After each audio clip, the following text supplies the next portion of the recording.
మనకి రాజ్యాంగం ఇచ్చిన హక్కులు కూడా లేకుండా చేసే ప్రయత్నం చేస్తూ ఉన్నారు.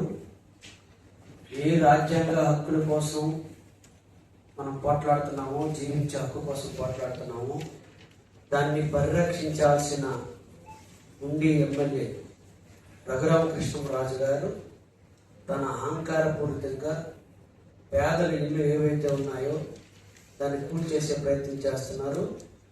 ఈ సమావేశం తరఫున ఇది పచ్చ దుర్మార్గం అని ముక్త కంఠంతో ఖండిస్తా ఉన్నారు. అదే కాదు, మనం చూస్తూ ఉన్నాం, ఇది దాదాపు ఈయన అధికారంలోకి వచ్చిన తర్వాత గత 2 ఏళ్ళ నుండి ఈయన పనంతా ఏంటంటే పేదల ఇల్లు కూల్చడం, ధనవంతులకి మరింత కోటేశ్వరులుగా చేయటం. ఇది ప్రధానమైన ఎజెండాగా ఉండి నియోజకవర్గంలో ఉందనేది స్పష్టం అర్థమవుతా ఉంది. అదే కాదు, ఈరోజు ఇల్లు ఇవ్వాలనేది ఐక్యరాజ్య సమితి స్పష్టంగా చెప్తుంది. నివాస హక్కు అనేది జీవిత హక్కుగా ఉండాలి.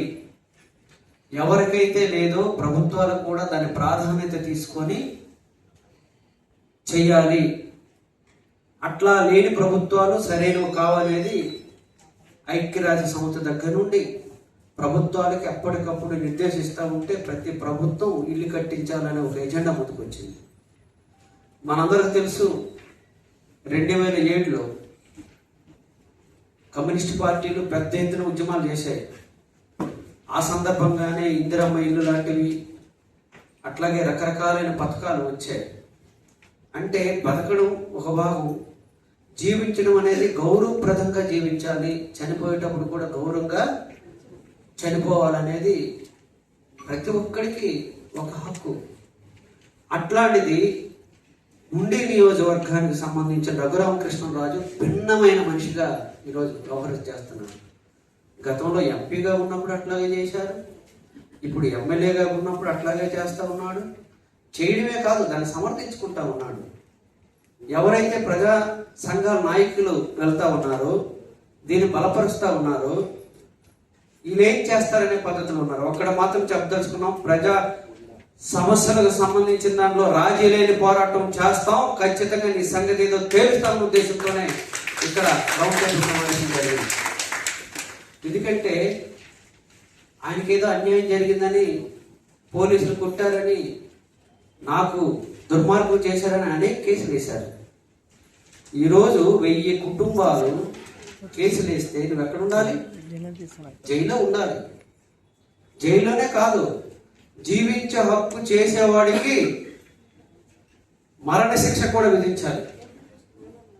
అట్లాంటి వాటిని పక్కన పెట్టేసి ఈరోజు తనే రాజ్యాంగం, తనే ఎస్పీ, తనే జిల్లా కలెక్టరు, తనే ఆర్డీఓ, తనే ఎంఆర్ఓ, తనే పోలీసులు, ఒక మాటలో చెప్పాలంటే ఒక ప్రైవేటు వ్యవహారాలా చేస్తూ ఉన్నాడు. ఇది పచ్చి దుర్మార్గం. అందు గురించే వ్యవసాయ కార్మిక సంఘం, కుల వివక్ష వ్యతిరేక పోరాట సంఘం, దాంతో పాటు వృత్తిదారుల సంఘాలు కలిపి విజిట్ చేయటం అనేది జరిగింది. 2 భాగాలుగా దాన్ని పరిశీలన చేశారు. పరిశీలన చేసిన దానిలో అనేక అంశాలు దానిలో ఉన్నాయి. ఈరోజు మానవ హక్కుల కోసం చంద్రబాబు నాయుడు గారు, పవన్ కళ్యాణ్ గారు మాట్లాడుతున్నారు. మరి మానవ హక్కులు 1000 మంది ఇల్లు కూల్చేస్తే వీళ్ళ హక్కులు కాపాడాల్సిన బాధ్యత ఆ 2000 ఇల్లు కూల్చేశారు. మరి మానవ హక్కుల గురించి మాట్లాడాలి కదా. రోజు పవన్ కళ్యాణ్ గారు ప్రెస్ మీట్ పెడతాడు, ఎక్కడో ఉన్నదాన్ని తీసుకొస్తా ఉంటాడు. లడ్డు గురించి మాట్లాడతారు, రకరకాలైన అంశాల గురించి మాట్లాడతారు. కానీ 2000 ఇల్లు కూల్చేస్తా ఉంటే ఒక డిప్యూటీ సీఎంగా ఉండి దాన్ని అరికట్టాల్సింది పోయి దాన్ని ప్రోత్సహించే పద్ధతిలో ఉన్నారు. ప్రతిరోజు మేము డాష్ బోర్డులో వివరాలు సేకరిస్తాం, ఏ సందర్భంలో ఎలాంటి అంశాలైనా మేము జోక్యం చేసుకుంటాం. మాది ప్రగతి పథంలో నడుస్తున్న ప్రభుత్వాన్ని చంద్రబాబు నాయుడు గారు ప్రకటిస్తారు, లోకేష్ బాబు గారు కూడా ప్రకటిస్తారు. మరి వీళ్ళకి తెలియదా? అంటే ఈ కూటమి ప్రభుత్వమే రఘురామకృష్ణరాజుతో చేయిస్తుందని భావించాల్సిన పరిస్థితి వస్తుందనేది ఈ సందర్భంగా చెప్తా ఉన్నాం. లేదు అనుకుంటే ఎక్కడి ఇల్లు అయితే కూల్చారో అక్కడ ఇల్లు కట్టించాల్సిన బాధ్యత ఈ ప్రభుత్వం అనేది మనం డిమాండ్ చేస్తూ ఉన్నాం. మనం అడుగుతుంది ఏంటి? న్యాయంగా ప్రభుత్వ స్థలాల్లో మనం ఇల్లు కట్టుకున్నాం. ప్రభుత్వ స్థలాల్లో కట్టుకునే దానికి జీవో ఉంది. 5 ఏళ్ళు ప్రభుత్వ స్థలాల్లో కూర్చున్న తర్వాత దాన్ని రెగ్యులరైజ్ చేయాలి. ప్రభుత్వం రీసెంట్గా కూడా ఒక రెగ్యులరైజేషన్ ఇచ్చింది. ఆ సందర్భంగానే మనకు సంబంధించి 100 గజాల్లో ఉండే వాళ్ళకి ఉచితంగా ఇవ్వాలి, 100 కన్నా అదనంగా ఉండే వాళ్ళకి ఉచితంగా ఇవ్వాలి. వేవ్ లేకుండా మన కష్టార్జితంగానే కష్టపడి కట్టించుకున్న ఇల్లు మన వాళ్ళు లెక్కల ప్రకారంగా చూసుకున్నప్పుడు దాదాపు 40 కోట్ల రూపాయలు ధ్వంసం చేశారు. పైసా కూడబెట్టుకొని మనం కట్టుకున్నాం. అదే కాదు, అప్పులు తెచ్చుకొని మనం కట్టుకున్నప్పుడు ప్రభుత్వం ఆమోదించింది, కరెంట్ ఇచ్చింది, అట్లాగే ఇంటి పన్ను వేశారు. ఆ గ్రామంలో మనకు వాటర్లుగా కూడా గుర్తించారు. ఇన్ని ఆధారాలు ఉంటుండగా ఈయన ఎలా కూల్చేస్తాడు? కూల్చడానికి ప్రధాన కారణం అంటే పేదలు వెళ్ళి కూల్చి తన మనుషులు ఎవరైతే గిడ్డంగులు వ్యాపారం చేసుకుంటున్నారో వాళ్ళకి లాభాలు చేకూర్చే దానికే ఈయన ప్రధానమైన ఎజెండాగా ఉందనేది అర్థమవుతా ఉంది. 2 దళాలకు సంబంధించి వెళ్ళినప్పుడు వాళ్ళు చెప్తున్నారు ఎంత మానవత్వం లేనివాడంటే, ఒక గ్రామానికి సంబంధించి ఉన్నదోరు ఆ గ్రామంలో ఇల్లు కూల్చేస్తే ఆ పక్కన ఈ స్కూల్లో తల దాచుకుంటాం, మేము వండుకుంటామని చెప్తే హెచ్ఎంతో మాట్లాడి 2 గంటల లోపల ఖాళీ చేశారు. ఇంక మానవత్వం ఉందా? మానవత్వం గురించి మాట్లాడతాడు కదా ఉండి ఎమ్మెల్యే. అదే కాదు, గుండెపోటుతో మామూలుగా మరణిస్తే ఎక్స్గ్రేషియో అని ప్రకటిస్తారు. తన సొంత ఇల్లు కట్టుకొని 20 లక్షల రూపాయలు కట్టుకొని ఒక దళిత మహిళని ఆ ఇల్లు కూల్చేస్తుంటే అడ్డం పడి గుండెపోటుతో వస్తే కనీసం స్పందించలేదు. వీళ్ళకి మానవత్వం ఉందా? అదే కాదు, ఇల్లు కూల్చేస్తున్నప్పుడు రేకులు తీసుకుంటాం బాబు, మా వస్తువులు తీసుకుంటాం బాబు అని చెప్తే అవేం తీసుకునేదానికి అవకాశం లేదు, బుల్డోజర్ రాజకీయాలు తీసుకొస్తామని చెప్పి నాశనం చేసేశారు. అంటే వీళ్ళంతా ఎక్కడ ట్రైనింగ్ చేస్తున్నారు అంటే మోడీ గారి దగ్గర ట్రైనింగ్ అయ్యి వచ్చారు వీళ్ళంతా. మోడీ గారు బీజేపీ ఉండే రాష్ట్రాలన్నింటిలో కూడా ఇప్పుడు జరుగుతుంది ఏంటంటే బుల్డోజర్ రాజకీయాలు. మనుషులందరూ లోపలే ఉంటారు, బుల్డోజర్స్ తెస్తారు, కూల్ చేస్తూ ఉంటారు, ఆతనాదాలు బయట వినిపిస్తూ ఉంటాయి. దానికి ట్రైనింగ్ అయ్యి ఇప్పుడు వచ్చి అందులో రఘురామకృష్ణరాజు మంచి ట్రైనింగ్ అయ్యి ఇప్పుడు ఉండి నియోజకవర్గంలో చేస్తున్నారు. ఒక్క విషయం చెప్పదలుచుకున్నాం, వెంటనే మీరు కానీ పునఃపరిశీలన చేసుకోకపోతే మీ పనికి ఖచ్చితంగా గత రాజకీయ పార్టీలకు ఎట్లాగైతే భూస్థాపితం చేశారు ప్రజలు, మీకు కూడా అదే గతి పడుతుందని ఈ సందర్భంగా హెచ్చరిక చేస్తా ఉన్నాం. ఎవరు? దళితులు, వృత్తిదారులు, బడుగు బలహీన వర్గాలు రోజు చెప్తా ఉంటారు, మేము రోజు బడుగు బలహీన వర్గాల కోసం, వృత్తిదారుల కోసమే మేము ఉన్నాం, మేము దానికోసమే జీవితాంతం త్యాగం చేస్తున్నామని చెప్తారు. ఈరోజు జరుగుతున్న 2000 మంది రోడ్ల మీద పడిపోతే కనీసం కూర్చొని మాట్లాడి చేయాలి కదా. అదే కాదు, మానవ హక్కులకు సంబంధించిన దాంట్లో ఎవరైనా ఇల్లు కట్టుకొని కూల్చాలనుకున్నప్పుడు నోటీసులు ఇవ్వాలి. మీకు ఎవరికైనా నోటీసులు ఇచ్చారమ్మా? నోటీసులు ఇవ్వలేదు. అదే సందర్భంలో ప్రజా ప్రయోజనానికి ఉపయోగపడాలనుకుంటే వాళ్ళు చేయాల్సిందేంటి? ప్రత్యామ్నాయ స్థలాలు చూపించి ఇల్లు నిర్మాణం చేసి అప్పుడు మనం ఖాళీ చేయించాలి. ఆ రకం ఏమైనా చేశారా అంటే ఒక్క మాటలో చెప్పాలంటే మన గొంతుకుని నిలిపేయాలనే ప్రయత్నం చేశారు. కాబట్టి ఈ రౌండ్ టేబుల్ యొక్క ప్రధాన ఉద్దేశం ఏంటంటే ఉండి వరకే పరిమితం కాకుండా మొత్తం ఆంధ్ర రాష్ట్రం అంతా దోషిగా నిలబెట్టాలి. ఎవరైతే మానవ హక్కుల్ని, పేదల్ని అన్యాయంగా ఇల్లు కూల్చేశారో వాళ్ళ సంగతి ఏదో తేల్చాలనే ఉద్దేశంతోనే ఇక్కడ మన ఈ రౌండ్ టేబుల్ సమావేశంలో జరుగుతూ ఉంది. దీనికి సంబంధించిన దాంట్లో కూడా ఒక తీర్మానం మనం పెడుతున్నాం. ఈ తీర్మానం తర్వాత CCLA కూడా వెళ్ళి కలుస్తాం. అప్పుడు కూడా పరిష్కారం కాకపోతే ఏదైతే ఈరోజు పశ్చిమ జిల్లా ఏదైతే ఉందో ఉండి నియోజకవర్గాన్ని ఖచ్చితంగా ప్రజలందరూ సమీకరించి పెద్ద ఎత్తున ఉద్యమం చేయాలనే ఉద్దేశంతోనే ఇక్కడికి వచ్చిన మీ అందరికీ మరొకసారి ధన్యవాదాలు తెలియజేస్తూ తీర్మానాన్ని ప్రవేశపెడతాను. ఉండి నియోజకవర్గంలో గత 6 దశాబ్దాలుగా నివాసం ఉంటున్న దళిత బలహీన వర్గాల పేదల ఇల్లు అక్రమ కూల్చివేతకు ఆపాలి, పేదల ఇల్లు విధ్వంసానికి పాల్పడుతున్న డిప్యూటీ స్పీకర్ స్థానిక ఎమ్మెల్యే రఘురామకృష్ణరాజుని ఎమ్మెల్యే పదవి నుండి సస్పెండ్ చేయాలి. ఇల్లు కూలిపోయి వీధి పాలైన పేదలకు రాష్ట్ర ప్రభుత్వం వెంటనే పక్కా గృహాలు నిర్మించి ఇవ్వాలి. కూల్చిన ఇల్లును లెక్కగట్టి తగిన నష్టపరిహారం ఇవ్వాలి.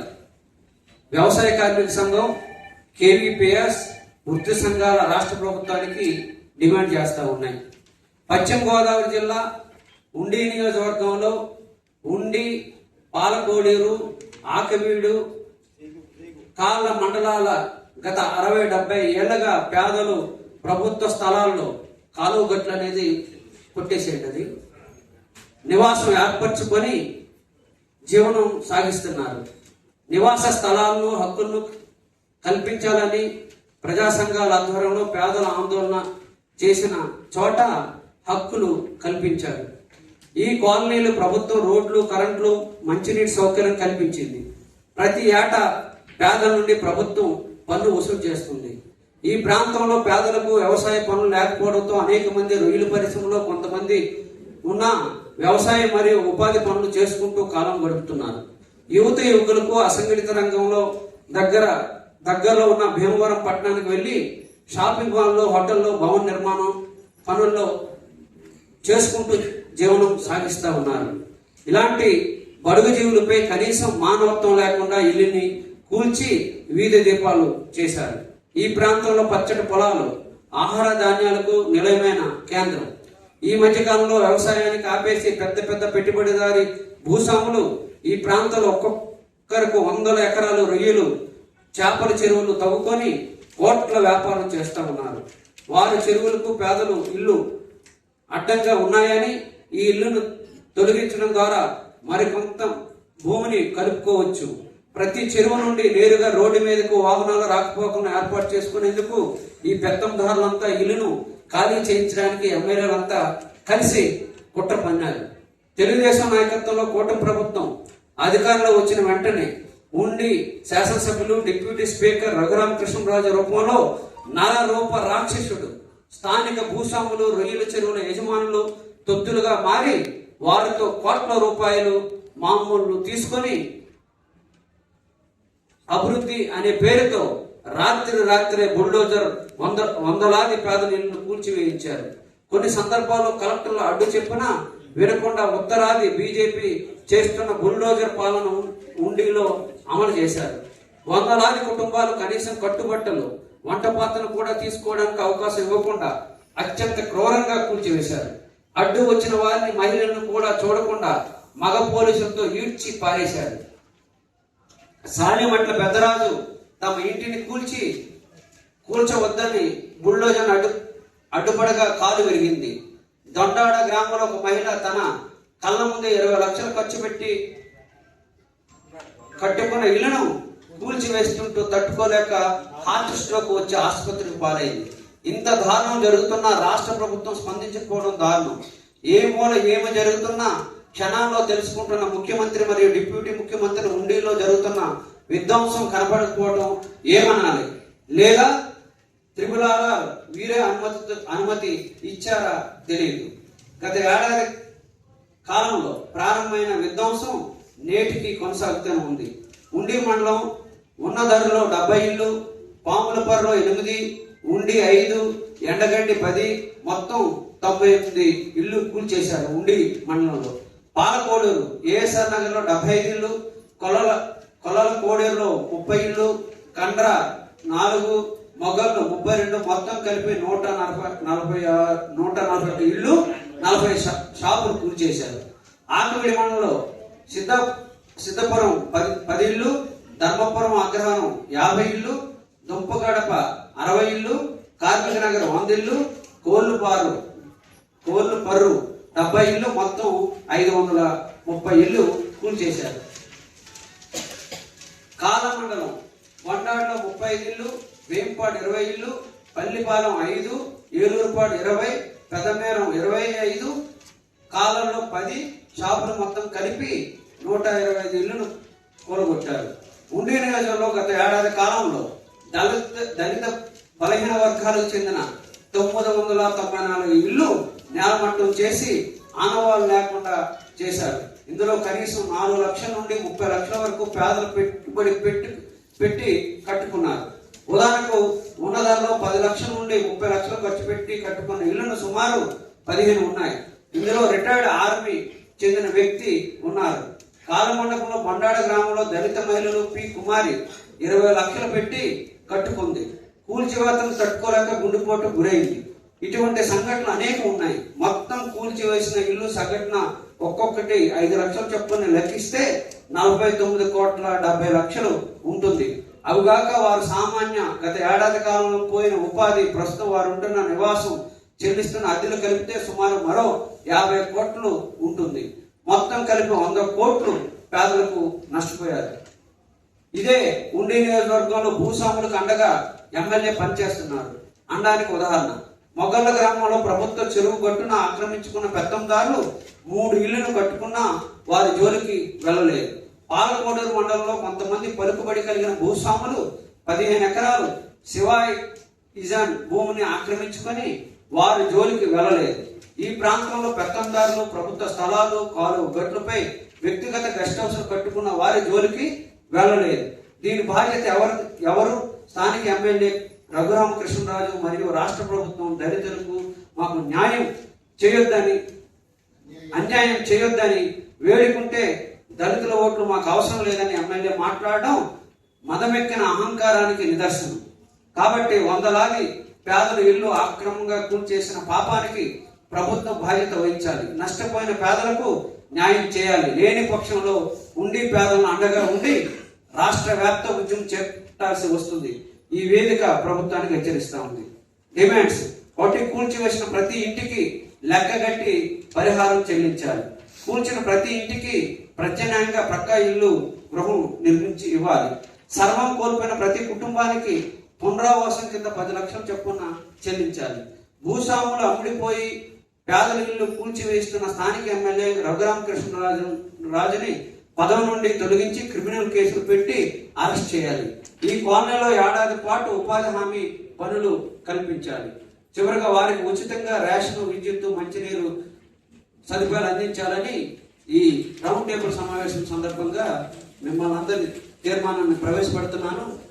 దీన్ని బలపరుస్తూ మాట్లాడించాల్సిందిగా అధ్యక్ష వర్గాన్ని కోరుతా ఉన్నాను. ఆంధ్రప్రదేశ్లోనే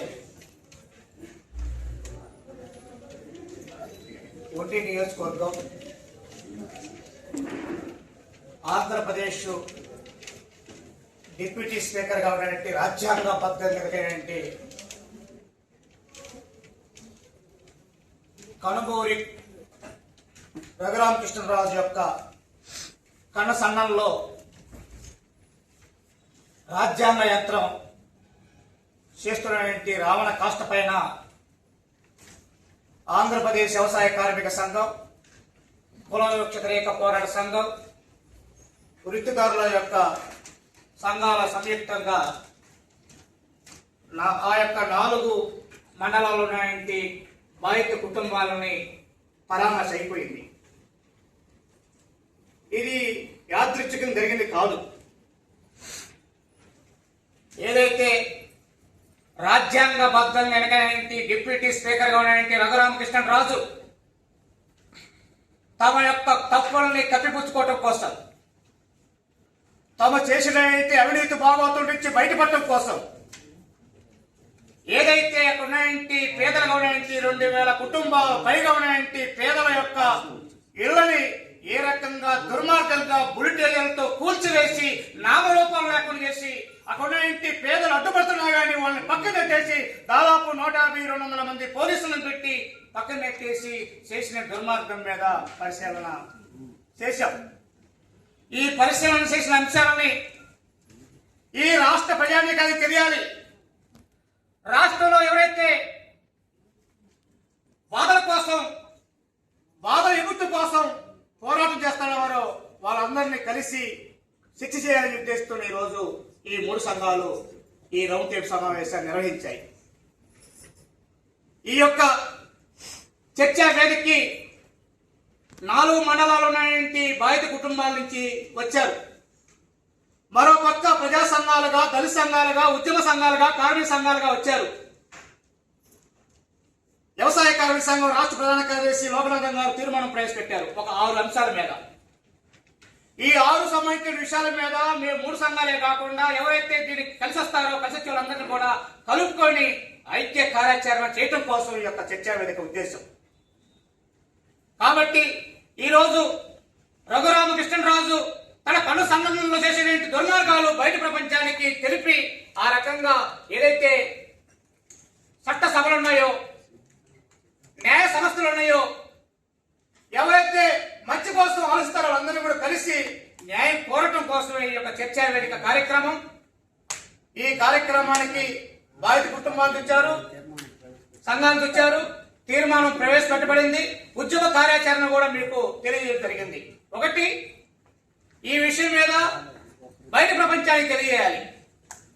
రెండోది, ఎవరైతే ఈ దుర్మార్గానికి పాల్పడతా ఉన్నారో ఈ దుర్మార్గం పాల్పడే మీద నివేదన చేయాలి. మూడోది, బాధిత కుటుంబాలకి న్యాయం జరగాలి. ఏ రకమైన బాధిత కుటుంబానికి న్యాయం జరగాలి? చట్టాలు ఉన్నాయి, హక్కులు ఉన్నాయి. హక్కులు కాల్గాస్తూ చట్టాలను తమ సుప్రీతులు ఈ యొక్క పాలక పక్షానికి సంబంధించిన విషయంలో బాధితులకు కూడా న్యాయం జరగడం కోసం చట్టాలు ఉన్నాయి. ఆ చట్టాలను ఇంప్లిమెంట్ చేయాలని చెప్పి కోరుతా ఉన్నాం. ఏదైతే ఈ యొక్క నివాస ప్రాంతాల్లో 70 సంవత్సరాల నుంచి నివాసం ఉండే వాళ్ళకి సంబంధించిన ఇల్లు కూల్చి అక్రమం కూల్చేసే వాళ్ళకి సంబంధించిన వాళ్ళకి ప్రత్యామ్నాయం చూపాలి. ప్రత్యామ్నాయంతో పాటుగా ఇల్లు కట్టించాలనేది ఇది ప్రధానమైన డిమాండ్. అదేవిధంగా ఈరోజు మేము కాలం మండలం బొండాడ గ్రామం వెళ్ళాం. చాలా బాధాకరం. ఎంత బాధాకరం అంటే 70 సంవత్సరాల నుంచి ఇల్లు కట్టుకుందానా ఇల్లు కూల్చేస్తా ఉన్నారు. ఇల్లు కూల్చేసే క్రమంలో దాదాపు 12 లక్షల రూపాయలు పెట్టి ఇల్లు కట్టుకుంది. ఇల్లు కూల్చేస్తా ఉన్నారు. ఒక పక్క ఇల్లు పోతా ఉంది, రెండో పక్క ఆరోగ్యం క్షీణిస్తా ఉంది. హాస్టల్లోకి వచ్చింది. హాస్టల్లోకి వస్తే ఆమెని హాస్పిటల్ చేరిస్తే ఎంత దుర్మార్గం అంటే ఈరోజు చట్టం ప్రకారంగా ఆరోగ్యశ్రీ ఉంది. కానీ అలాంటి ఆరోగ్యశ్రీ కూడా ఒత్తిడి చేయకుండా ఒక దళిత మహిళ ఆరోగ్యశ్రీ ఒత్తిడి చేయకుండా నీకు ఆరోగ్యశ్రీ రావాలంటే నీకు హార్ట్ స్ట్రోక్ సంబంధించిన వైద్యం చేయాలంటే స్థానిక ఎమ్మెల్యే దగ్గర సంతకం పెట్టుకురామని చెప్పి అంటున్నారంటే ఇంతకన్నా దౌర్భాగ్య పరిస్థితుందా? ఇంతకన్నా అన్యాయం ఉందా? అంటే ఒక పక్క ఆరోగ్యం బాగాలేకపోతే హాస్పిటల్ రండి మేము చూస్తామని చెప్పిన ప్రభుత్వం మీ ఎమ్మెల్యే ఉంటే సంతకం పెడితే కానీ మేము ఆరోగ్యం గుండె పరీక్ష చేయమని చెప్పి అంటారంటే ఆ కుటుంబం ఏం కావాలి? ఇంకో ఊరు వెళ్ళాం, 15 లక్షల రూపాయలు ఇల్లు కట్టుకున్నాడు. భార్యాభర్తలు అడ్డుపడ్డారు. అయ్యా ఇంట్లో వస్తువులని తీసుకుంటా ఉన్నా కానీ తీసుకునివ్వకుండా అడ్డుపడి పోలీసులు నెట్టివేస్తే ఆ బుల్డోజర్లో కింద పడి అతను కాలు ఇరిగింది. అతను కాలు ఇరిగితే హాస్పిటల్కి వెళ్ళి వైద్యం చేసుకోవాలి. వైద్య పరీక్ష సంబంధించి లేవు. కాబట్టి ఇలాంటి దుర్మార్గమైన పరిస్థితులు ఉన్నాయి. ఇవి మేము సోషల్ మీడియాలో పెడితే, ఏబీపీఎస్ ఆంధ్రప్రదేశ్ సోషల్ మీడియాలో పెడితే దీని గురించి మాట్లాడట్లా. పక్కదారి పెట్టిస్తా ఉన్న విషయాన్ని పక్కదారి పట్టిస్తూ రఘురామకృష్ణరాజు అక్కడ అభివృద్ధి చేస్తామంటే అభివృద్ధిని మీరు ఓర్చుకోలేక రెక్క చెబుతా ఉన్నారు. నిజంగా మేము అడుగుతా ఉన్నాం వాళ్ళందరినీ, మేము కోరుతున్నాం. మీకు నిజంగా చిత్తశుద్ధి ఉంటే, మీకు నిజంగా పేదల పట్ల చిత్తశుద్ధి ఉంటే రండి. ఆకివీడు, ఉండి, పాలకోడేరు, ఏరవాసరం, అదేవిధంగా కాళ్ళ మండలం 5 మండలాలు ఉన్నాయంటే ఈ యొక్క ఇల్లు కూల్చేసినాయంటే ప్రాంతాలు రండి. వాళ్ళు నిజంగా అన్యాయంగా ఆక్రమణలో ఉన్నారా? లేకపోతే వాళ్ళ పక్కన వాళ్ళు రైతులు, భూస్వాములు ఆక్రమణలో ఉన్నారా? వాళ్ళ జోలికి పోవట్లేదే. గెస్ట్ హౌస్లు ఉన్నాయే, వాళ్ళ జోలికి పోవట్లేదే. కాబట్టి ఈ యొక్క ప్రభుత్వ భూములను ఆక్రమించుకునే భూస్వామి తొలగిపోకుండా, ప్రభుత్వ భూములను ఆక్రమించుకొని గెస్ట్ హౌస్ కట్టుకున్నట్టు వాళ్ళు తొలగిపోకుండా కేవలం పేదలు కాబట్టి వాళ్ళు ఎస్సీ ఎస్టీ బీసీ మైనార్టీలు కాబట్టి వాళ్ళు ఏం చేసినా ఏం చేయడం చేస్తే అహంకారపూర్వకంగా జరిగింది తప్ప కాదు. అందుకోసంగా ఈ యొక్క రౌండ్ టేబుల్ సమావేశ ఉద్దేశం నివేదన చేసిన తర్వాత కార్యాచరణకు వెళ్తాము. ఎవరైతే ఈ ఉద్యమానికి ఎవరైతే ఈ యొక్క అభివృద్ధికరమైన ఉద్యమానికి కలుగుతారని సంఘాలు మొత్తం కూడా కలుపుకొని కార్యాచరణకు వెళ్తామో అలాంటి కార్యాచరణ కోసం ఈ యొక్క రౌండ్ టేబుల్ సమావేశం చెప్పి తెలియజేస్తూ, ఇప్పుడు రెండు వైపులు ఉన్నారు కాబట్టి బాధిత కుటుంబాల నుంచి సంఘాల వైపు నుంచి కాబట్టి ఒకరు బాధిత వైపు నుంచి ఒకరు మాట్లాడతారు, తర్వాత సంఘాల నుంచి ఒకరు మాట్లాడారు. అర్థంగా చెప్పుకోవచ్చు. ఇప్పుడు కాలం